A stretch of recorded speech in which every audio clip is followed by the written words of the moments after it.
Brazil পেলের দেশ, নেইমারের দেশ, ফুটবলের দেশ, কার্নিভালের দেশ, সাম্বার দেশ, কফির দেশ, নানান বৈচিত্র্য ভরা খাবারের দেশ।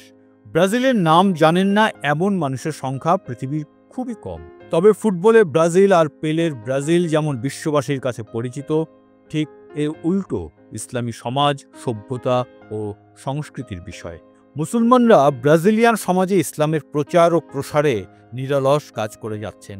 রমজান মাসে তাদের প্রচেষ্টা আরও বহুগুণ বৃদ্ধি পায়। রমজান তাদের কাছে ধর্মীয় অনুপ্রেরণার উৎস। আয়তন ও জনসংখ্যার দিক থেকে ব্রাজিল বিশ্বের পঞ্চম বৃহত্তম দেশ।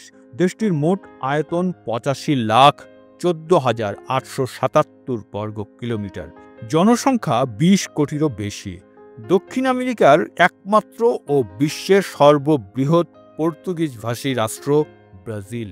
ব্রাজিলের লোকসংখ্যার বেশিরভাগই ক্যাথলিক খ্রিস্টান, তবে অন্য ধর্মাবলম্বীর পাশাপাশি বেশ কিছু মুসলমানও রয়েছে দেশটিতে, যার সংখ্যা ১৭ লাখের মতো, যা মোট জনসংখ্যার প্রায় ৫ থেকে ৬%। লাতিন আমেরিকার দেশগুলোর মধ্যে এই সংখ্যা ব্রাজিলের সর্বোচ্চ।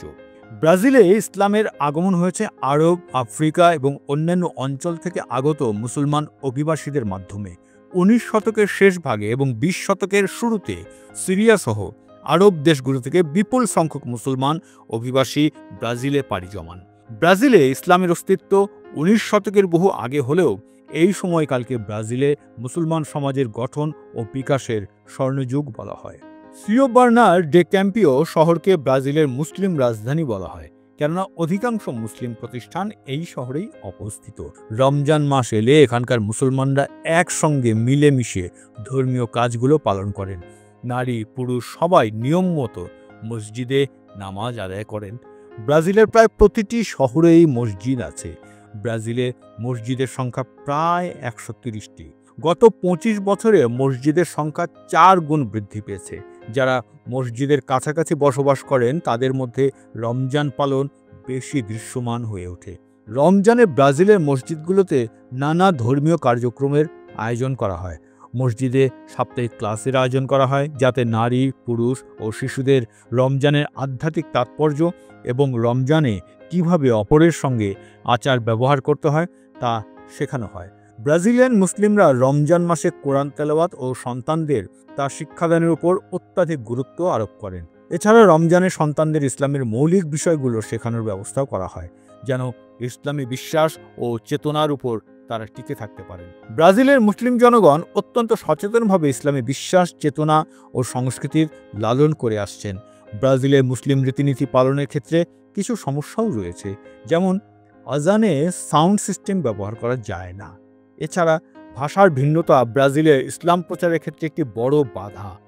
অমুসলিম দেশ হওয়ায় ব্রাজিলে রমজান মাসে অধিকাংশ কফি হাউস, রেস্তোরাঁ ও খাবারের দোকানগুলো দিনে খোলা থাকে। প্রকাশ্যে ধূমপান করা ব্রাজিলিয়ানের সংখ্যাও কম নয়। ফলে মাহে রমজানে এই বিষয়গুলি একজন মুসলমানকে বেশ বিব্রতকর অবস্থায় ফেলে দেয়। কিছু মুসলমান ব্রাজিলের সাংস্কৃতিক পার্থক্যের কারণে রমজান পালন করতে কিছুটা অসুবিধা অনুভব করলেও তা তাদের রোজা রাখা থেকে বিরত রাখতে পারে না। সংখ্যা স্বল্প হলেও ব্রাজিলিয়ান মুসলমানদের ঐক্যের কারণে তারা রাজনৈতিক ও ধর্মীয় সুফল ভোগ করেন। যে কোনো সমস্যা তারা সম্মিলিতভাবে প্রতিহত করার চেষ্টা করেন। ব্রাজিলে অবস্থানকারী মুসলমানরা তাদের একদিনের আয় একটি ফান্ডে জমা করেন এবং মাস শেষে কোনো দরিদ্র এলাকার সাধারণ মানুষের মাঝে তা বিতরণ করেন।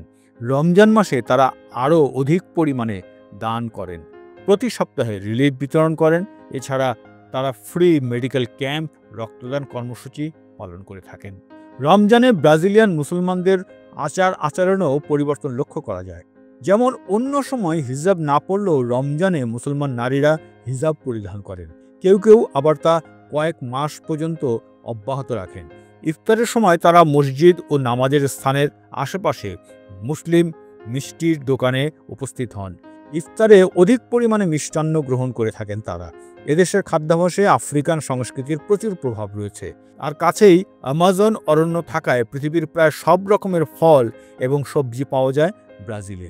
আমাজন নদীতে পিরানহা থেকে শুরু করে গমফ্রেট, চিংড়ি, কাঁকড়া সহ নানান ধরনের মাছ ধরা পড়ে। তাই ব্রাজিলিয়ানদের খাবারে বহু বৈচিত্র্য দেখতে পাওয়া যায়। 1800 সালে ইতালি এবং জার্মানি থেকে প্রচুর মানুষ ব্রাজিলে চলে আসেন। পরবর্তীকালে জাপান থেকেও অনেক অভিবাসী এই দেশে চলে আসায় ব্রাজিলীয় সংস্কৃতির প্রতিটি পর্যায়ে তাদের প্রভাব লক্ষ্য করা যায়।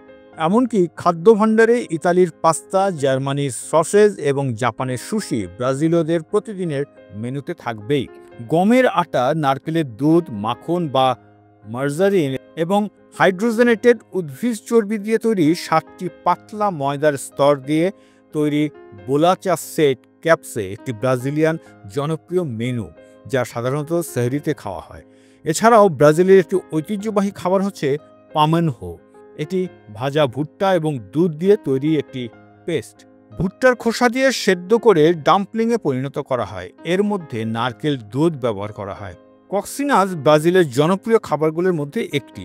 এটি দেখতে খুব ইয়াম্মি ও ক্রাঞ্চি। কক্সিনাস দেখতে অনেকটা পর্তুগিজ খাবার ড্রামস্টিকের মতো। কক্সিনাসের ডো তৈরি করা হয় মুরগির ঝোল ও ময়দা দিয়ে। স্টাফড করা হয় কিমা মুরগি ও মশলা দিয়ে। ব্রাজিলিয়ান মুসলমানদের বড় অংশ সিরিয়া ও লেবাননের অধিবাসী হওয়ায় কৃষ্টি কালচার ও খাবারের ক্ষেত্রে এই দুই দেশের প্রাধান্য দেখা যায়। তারা সাধারণত সামাজিকভাবে ইফতারের আয়োজন করে থাকেন। সেখানে সব শ্রেণীর মুসলমানরা সপরিবারে অংশগ্রহণ করেন। ব্রাজিলের মুসলমানরা গুরুত্বের সঙ্গে তারাবির নামাজ আদায় করে থাকেন। ব্রাজিলের শীতকালে রোজা রাখা সুবিধাজনক, কারণ দিনের তাপমাত্রা কম থাকে এবং 12 ঘন্টা রোজা রাখতে হয়। আর গরমকালে 16 ঘন্টারও বেশি রোজা রাখতে হয় ব্রাজিলিয়ানদের। 16 ঘন্টা রোজা রাখার পরও ব্রাজিলের মুসলমানরা অত্যন্ত গুরুত্বের সঙ্গে তারাবির নামাজ আদায় করেন।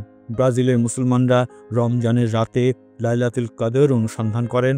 রমজানের বেজর রাতে অনেকে সপরিবারে মসজিদে অবস্থান করেন। তারা ফজর পর্যন্ত নামাজ, কোরআন তেলাওয়াত ও দোয়ায় কাটান।